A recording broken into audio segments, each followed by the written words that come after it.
हरे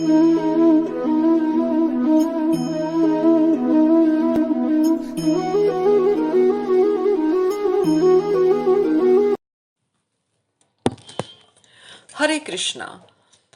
आज हम मार्गशीर्ष शुक्ल एकादशी, जिसका नाम मोक्षदा एकादशी है, उसका वर्णन करने जा रहे हैं। ध्यान पूर्वक सुनिए।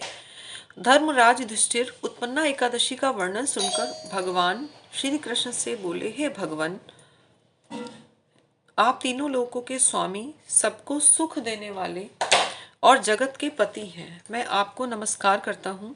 हे देव, आप सबके हितैषी हैं, अतः आप मेरे संशय को दूर कीजिए। हे देवेश्वर, कृपया मुझे बताएं कि मार्ग शीर्ष माह के शुक्ल पक्ष की एकादशी को किस नाम से पुकारा जाता है और उस दिन कौन से देवता की पूजा की जाती है और उसकी विधि क्या है। भगवान, कृपया आप मेरे प्रश्नों का विस्तार पूर्वक उत्तर देकर मेरा संशय दूर कीजिए। यह सुनकर भक्त वत्सल भगवान श्री कृष्ण बोले, हे धर्मराज, तुमने अत्यंत उत्तम प्रश्न किया है। इसके सुनने से तुम्हारा यश संसार में फैलेगा, इसलिए ध्यानपूर्वक सुनो। मार्ग शीर्ष माह के शुक्ल पक्ष की एकादशी का नाम मोक्षदा एकादशी है। इस एकादशी के व्रत में अपार शक्ति है। इस दिन दामोदर भगवान की पूजा धूप दीप नैवेद्य आदि से पूरे विधि विधान और श्रद्धा भक्ति से करनी चाहिए। यह एकादशी यथा नाम तथा गुण अर्थात मोक्ष देने वाली है। इस व्रत का पालन करने वाला दशमी और एकादशी को निश्चित नियमों का पालन करे। मोक्षदा एकादशी के व्रत के प्रभाव से नरक में गए हुए माता पिता, पुत्र आदि समस्त परिजन स्वर्ग के अधिकारी हो जाते हैं। यदि व्रती विधि पूर्वक मोक्षदा एकादशी का व्रत करे और पुण्य दान करे तो पितर भी तर जाते हैं। अब इस विषय में मैं पुराणों की कथा तुमसे कहता हूँ, ध्यान पूर्वक सुनो। प्राचीन गोकुल नगर में बैखानस नामक एक राजा राज्य करता था। उसके राज्य में चारों वेदों के ज्ञाता ब्राह्मण रहते थे। वो राजा अपनी प्रजा का पुत्र की भांति पालन करता था। वो धर्मात्मा और भक्त था। एक रात को सोते समय राजा ने अपने पिता को नरक में पड़े हुए देखा तो उसे बड़ा आश्चर्य हुआ। राजा इस स्वप्न से व्याकुल हो गया। प्रातःकाल होते ही राजा ने विद्वान ब्राह्मणों को अपना स्वप्न सुनाया। राजा कहने लगा, हे विद्वान ब्राह्मणों, मैंने अपने पिता को नरक में पड़े देखा है। उन्होंने मुझसे कहा कि हे पुत्र, मैं नरक में पड़ा हूँ, यहाँ से तुम किसी प्रकार मेरी मुक्ति करो। जब से मैंने उनके ये वचन सुने हैं, मेरे चित्त में बड़ी अशांति है। दुख के कारण मेरा शरीर जल रहा है। मुझे इस राज्य, धन, पुत्र, स्त्री, हाथी, घोड़े आदि से कुछ भी सुख नहीं होता। अब मैं क्या करूं, कहाँ जाऊं? इस दुख के कारण मेरा सारा शरीर शिथिल होता जा रहा है। अब आप लोग कृपा करके कोई तप, दान, व्रत आदि बताएं जिससे मेरे पिता की मुक्ति हो जाए। शास्त्रों के अनुसार उस पुत्र का जीवन व्यर्थ है जो अपने माता पिता की सब प्रकार सेवा न कर सके और उसका उद्धार न कर सके। एक उत्तम पुत्र जो माता पिता तथा पूर्वजों के काम आता है और उनका उद्धार करता है, वो अनेक मूर्ख पुत्रों से भी महान है। जैसे एक चंद्रमा सारे जगत में प्रकाश करता है परंतु हजारों तारे नहीं कर पाते। राजा के ऐसे वचन सुनकर ब्राह्मण कहने लगे, हे राजन, यहाँ समीप ही भूत भविष्य वर्तमान के ज्ञाता पर्वत ऋषि का आश्रम है।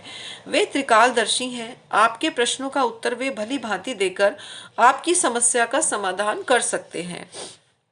वे आपको इसकी विधि बता देंगे। यह सुनकर राजा तुरंत मुनि के आश्रम की ओर चले। उस आश्रम में अनेक शांत चित्त योगी और मुनि तपस्या कर रहे थे। उसी जगह चारों वेदों के ज्ञाता पर्वत मुनि साक्षात ब्रह्मा के समान बैठे थे। राजा ने वहां जाकर मुनि को प्रणाम किया और पर्वत मुनि ने राजा से कुशल क्षेम पूछी। तब राजा बोले, हे महर्षि, आपकी कृपा से मेरे राज्य में सब कुशल है, परंतु हे देवर्षि, अचानक एक विघ्न आ गया है जिससे मेरे चित्त में अशांति है। सुनकर पर्वत मुनि ने एक क्षण के लिए अपनी आंखें बंद की और राजा से विस्तार पूर्वक अपनी बात कहने को कहा।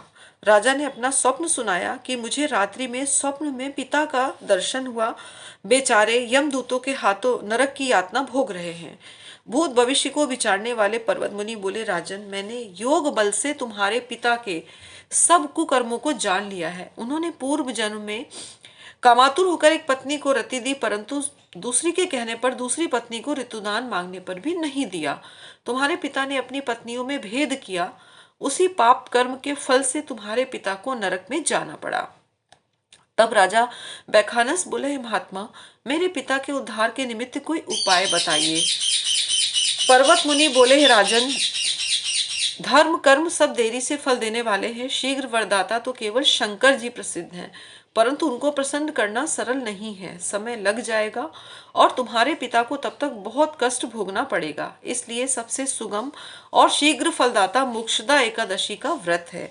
अतः आप मार्ग शीर्ष शुक्ल की मोक्षदा एकादशी का व्रत करें और उस व्रत के पुण्य को अपने पिता को संकल्प कर अर्पित करें। उस एकादशी के पूर्ण प्रभाव से अवश्य ही आपके पिता की नरक यातना से मुक्ति होगी। मुनि के वचन को सुनकर राजा अपने महल आया और अपने कुटुंब जनों के साथ मोक्षदा एकादशी का व्रत किया। इस व्रत के पुण्य को राजा ने संकल्प पूर्वक अपने पिता को अर्पण कर दिया। राजा बैखानस द्वारा अर्पित मोक्षदा एकादशी के व्रत के पूर्ण प्रभाव से राजा के पिता को मुक्ति मिल गई और वह स्वर्ग को चला गया।